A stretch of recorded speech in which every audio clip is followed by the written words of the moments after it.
Bom, queria uma avaliação sua sobre o jogo, que praticamente foi um ataque contra a defesa, pelo que a gente acompanhou. E o Inter leva uma vantagem para o jogo da volta, mesmo que mínima, mas uma vantagem. Então, queria uma avaliação tua sobre o jogo e o que pode essa vantagem também fazer, quem sabe, o jogo da volta ser um pouco mais aberto do que foi hoje. Então, acho que isso pode condicionar, né, a estratégia do adversário no segundo jogo da volta, né, porque, de fato, a gente teve o controle, né, quase que absoluto da bola, né, no adversário assim, defendendo muito baixo, né, bloqueando as laterais, o centro, né, com 5, 6 jogadores e impedindo que a gente acessasse, né, a área pelo centro.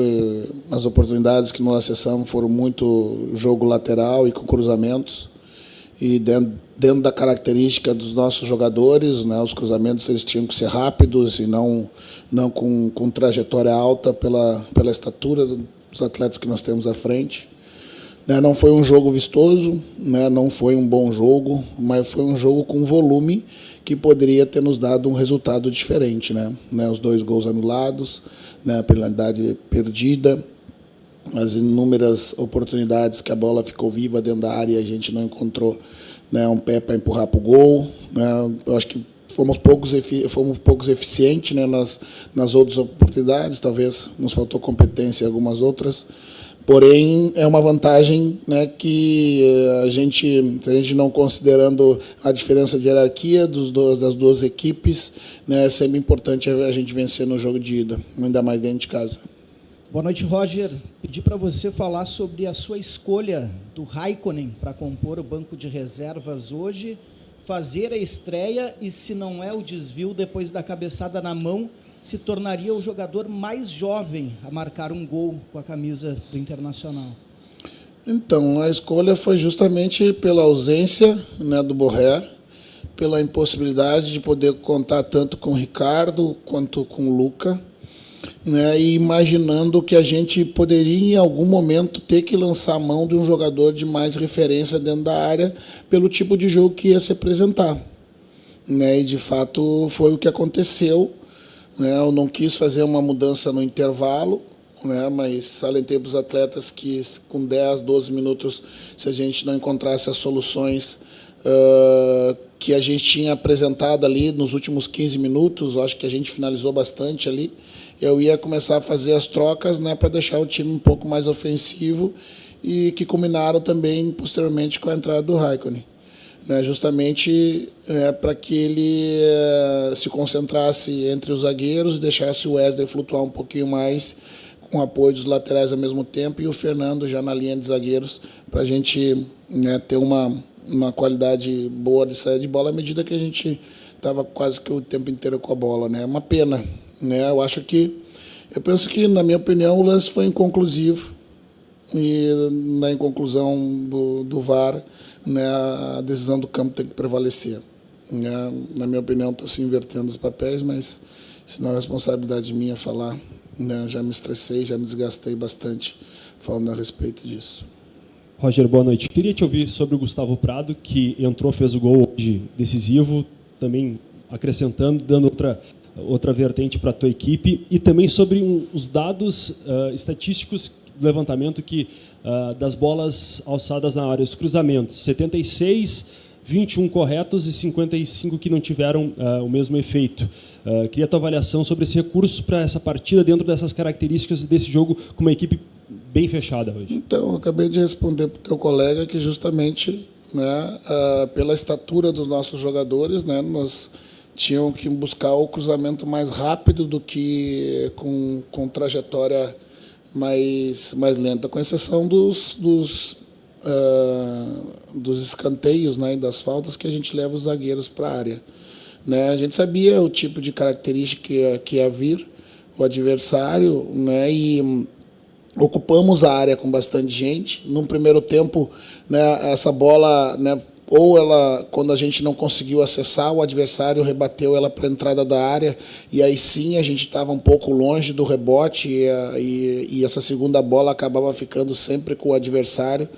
né? Eu reposicionei no intervalo, mostrando para os jogadores, né, que a gente estava pesando a área com pelo menos 3 jogadores, mas essa bola estava ficando viva de rebote e a gente não estava conseguindo acessar ela na entrada da área, né, e, por consequência, poder fazer uma finalização de média distância ali, né, que também era uma arma que a gente imaginava que ia precisar usar à medida que ia estar congestionado a área e os lados do campo a gente ia acessar apenas com cruzamentos, né, porque as infiltrações estavam difíceis. É o tipo de jogo de alternativa que você busca, não tem outra solução. O adversário vai te bloquear os lados, de alguma maneira, o centro, e você, pela estrutura do adversário, com 5, 6 jogadores, ele te empurra para jogadas de ultrapassagem quase que em cima da linha lateral. Né, e o recurso que sobra é exatamente, né, os cruzamentos. Contra a Juventude não foi diferente. A diferença é que, ao acessar o lado, a gente conseguiu os escanteios, e dos escanteios a gente conseguiu 3 gols. Então, o número de cruzamentos e o percentual de acesso a ela, quanto deu? A estatística de acesso do melhor cruzador da área é 20%, então está dando acerto. Né, não está longe do acerto.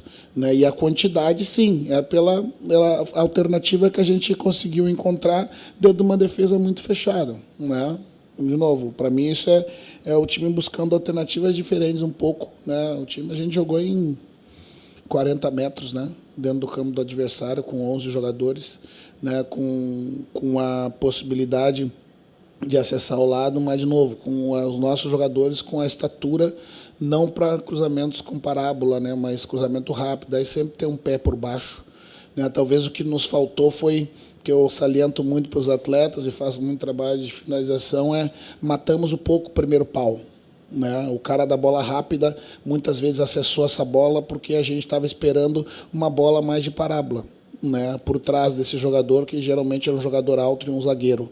Né, isso talvez tenha nos faltado. Né, eu devo ter contado ali da beira do campo, né, pelo menos, 6, 7, 8 bolas entre primeiro e segundo tempo, que aquele cara, quando chega na linha de fundo, que acessa a bola rápida, né, interferia ali na primeira trave, não deixava essa bola passar. Né, talvez tenha sido o nosso defeito. A estratégia de buscar era a alternativa que a gente conseguiu para esse jogo. No jogo, na coletiva passada, um dos colegas de vocês me perguntaram sobre a utilização, né, dos jovens, né, para esses momentos. Né, e eu disse que elas iam voltar a acontecer porque, né, a sequência estava muito grande e, inclusive, ter colocado os atletas a jogar no 20 era uma forma de manter eles com o jogo, né, dentro do corpo. E o Prado já tinha entrado bem no jogo contra o Juventude.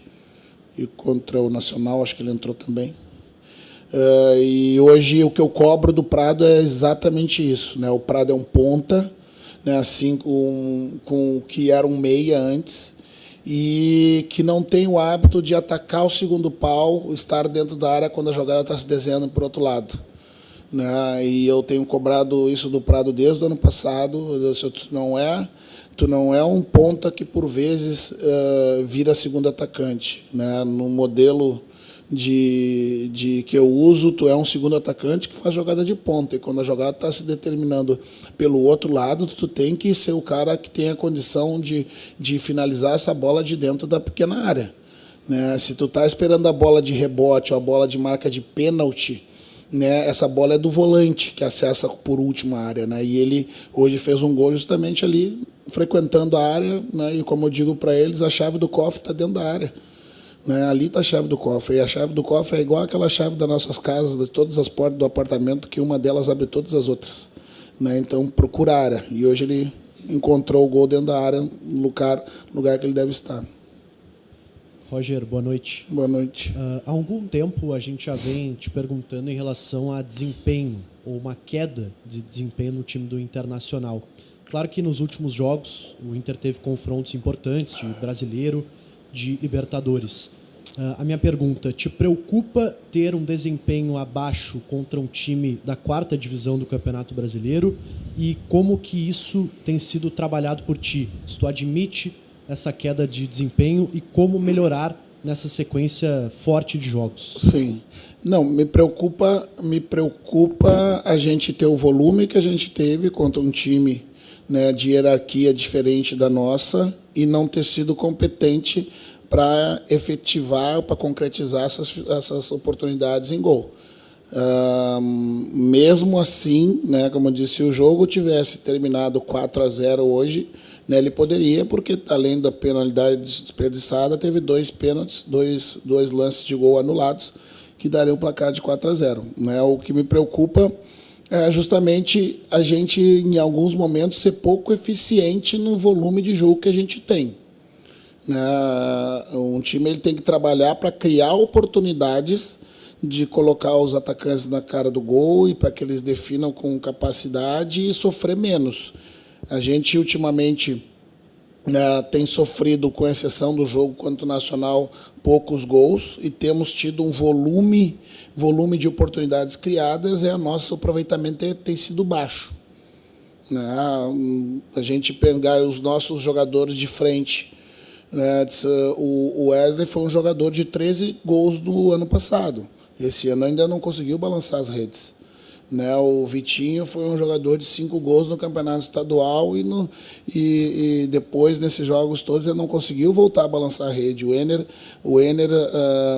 no campeonato estadual, tanto que alçou o protagonismo da titularidade, com o gol, inclusive, nos jogos finais, e de lá para cá também não tem conseguido, e com grandes oportunidades sendo criadas para esses caras de frente finalizar. Isso sim, a busca das alternativas, o que me preocupa, na verdade, é esse mau momento individual dos nossos jogadores de ataque, isso sim.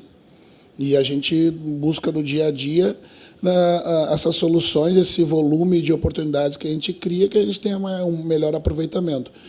Com relação à instabilidade coletiva, eu não vejo ela como um todo, eu vejo de um setor, que é um setor muito importante, que é o setor de definição do time, e a gente sabe que quando esse setor ele não funciona adequadamente, o time acaba sofrendo, que não é só impedir que o adversário faça gols, a gente precisa balançar as redes. Roger, boa noite. Queria te ouvir sobre 2 questões. Primeiro, o Inter encerrou uma sequência jogando em Porto Alegre, que veio desde o jogo com Fortaleza e agora vem para 4 jogos longe de casa, entre Libertadores e Brasileirão, especial Libertadores, com um grau decisivo importante. Você preservou alguns jogadores hoje, imagino, que estavam fora da lista. Queria te perguntar se você terá alguma novidade para esses jogos fora, vindo do DM, e também te perguntar como chega o Inter fisicamente para esses 4 jogos. Afinal, a gente sabe que são jogos duros. O Inter, se não estou enganado, ganhou pela última vez fora de casa contra o Grêmio na final do Gauchão, vem de alguns empates no Campeonato Brasileiro e na Libertadores também. Como é que você está enxergando esse momento físico do Inter? O Inter chega da forma como você gostaria após essa sequência em Porto Alegre? Vai chegar, espero eu, descansado na medida do desgaste que essa sequência traz. Não dá para a gente se iludir e acreditar que uma sequência grande com jogos quarta e domingo não vai trazer nenhum nível de desgaste. A gente vai ter que fazer uma escolha, a escolha entre trabalhar estrategicamente para esses confrontos, equilibrando muito com o descanso dos jogadores. Na última coletiva eu disse que eu daria o domingo de folga para os atletas, porque e troquei pela concentração de ontem à noite, para que os atletas pudessem descansar no hotel e a gente controlar a alimentação deles. Nós vamos chegar na medida do equilíbrio entre o descanso e o treino, mas obviamente desgastada porque nenhuma equipe vai chegar 100% nessa competição, então as coisas se equilibram. Vai levar vantagem aquele que conseguir medir melhor, conseguir equilibrar melhor o treino e o descanso dos jogadores. Nós acho que passamos abril com nota boa. Não é uma nota excelente, mas é uma nota boa. Agora vamos enfrentar maio, que é decisivo, tanto quanto nesse restante de maratona aí, com jogos decisivos também. Preservamos alguns, outros não, um desgaste maior, talvez tenha. Eu acho que o Carbo talvez tenha a condição de se juntar a gente daqui a pouco. Já vi ele na transição. O Ricardo ainda está com entorse, o Luca, questão também da perna, né? O Borré, que, né, vai ser uma ausência sentida por um período. Né? Não teremos muitos retornos, né? Mas os que estiverem vão estar em boas condições de nos ajudar.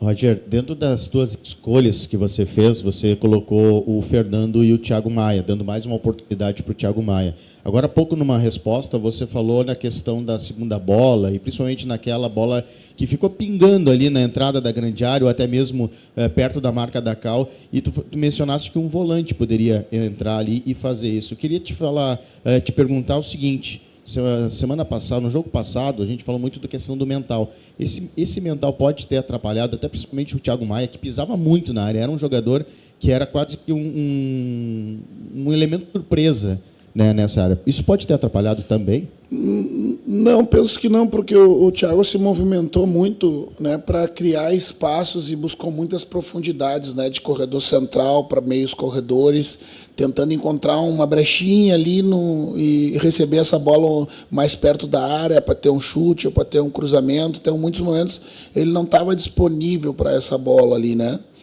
Ele entrou num dos cruzamentos, ele deu até, acho que uma finalizou de cabeça no primeiro tempo, né? Mas não foi especialmente a figura do Thiago que nos faltou ali, né? Foi a gente andar inteiro para dentro do campo, né? Nesse momento preencher ali a entrada da área, né? Poderia até ser o Fernando, né? Mas a gente ainda estava um pouco atrás com os nossos dois zagueiros, né? E a nossa compactação ofensiva para preencher a entrada da área, que não foi bem feita no primeiro tempo, por isso que essa bola ficou viva, e algumas vezes até com o adversário ali, sendo que a gente podia, no mínimo, disputar essa bola e fazê-la permanecer ali no redor da grande área. Não penso que não, acho que o Thiago fez um grande jogo, né? O que eu cobrei do Thiago, e ele pediu mais tempo em campo, né? Ele teve no jogo passado e esse jogo começou, né? Eu estava cobrando dele uma agressividade maior nos dois momentos, né? Tanto na capacidade defensiva, que ele sempre se mostrou muito potente, mas também que ele agredisse a área do adversário, que ele desse opções para os adversários, que ele controlasse o jogo com a sua técnica. Eu acho que ele aproveitou bem esse jogo, né, que foi dado a ele. Roger, boa noite. Boa noite. Em resposta ao colega, você citou que não quis fazer as trocas no intervalo, mas que avisou que poderia fazê-las em torno de 12, 15 minutos do segundo tempo. Qual foi a análise do primeiro tempo para que essas trocas não fossem já realizadas ali no intervalo do jogo? Obrigada. Porque a gente cresceu no final do primeiro tempo, né?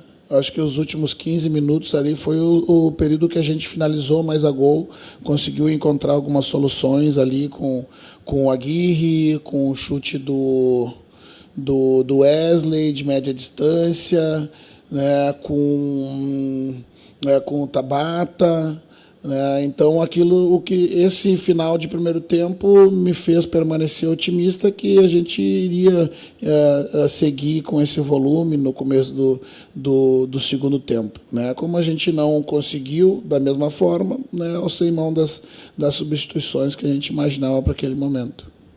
Boa noite, Roger. Tu falaste que era uma alternativa de jogo, cruzar a bola rápida.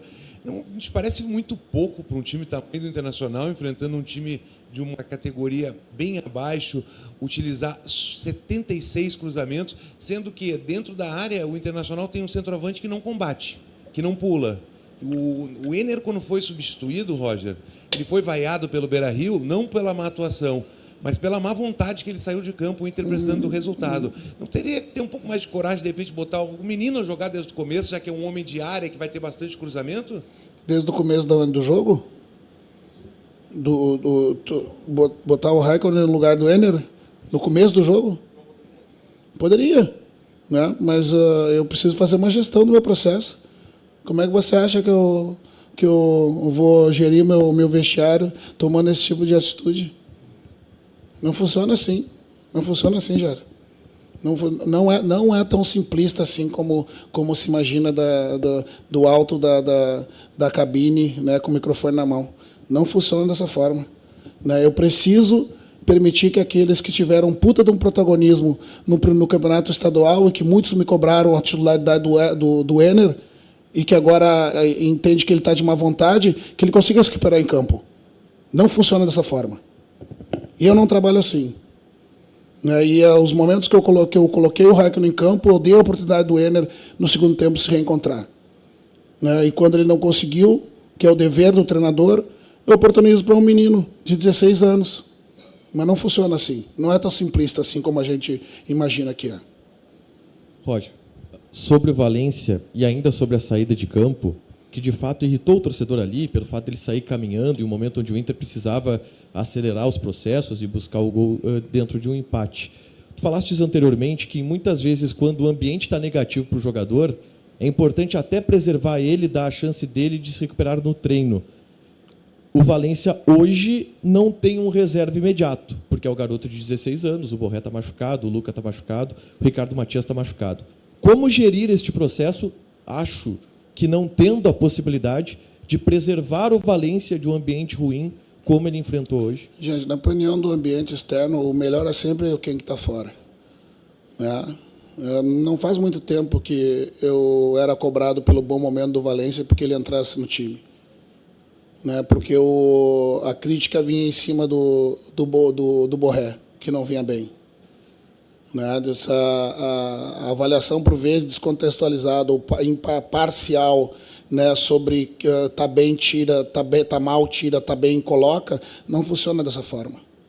Né? E quando eu digo que a gente precisa dar oportunidade, por vezes, né, do jogador, né, descansar ou recuperar seu protagonismo fora do campo, ela também vale para que eu permita que o jogador que até bem pouco tempo fez um dos gols mais bonitos do estádio Beira-Rio possa se recuperar em campo.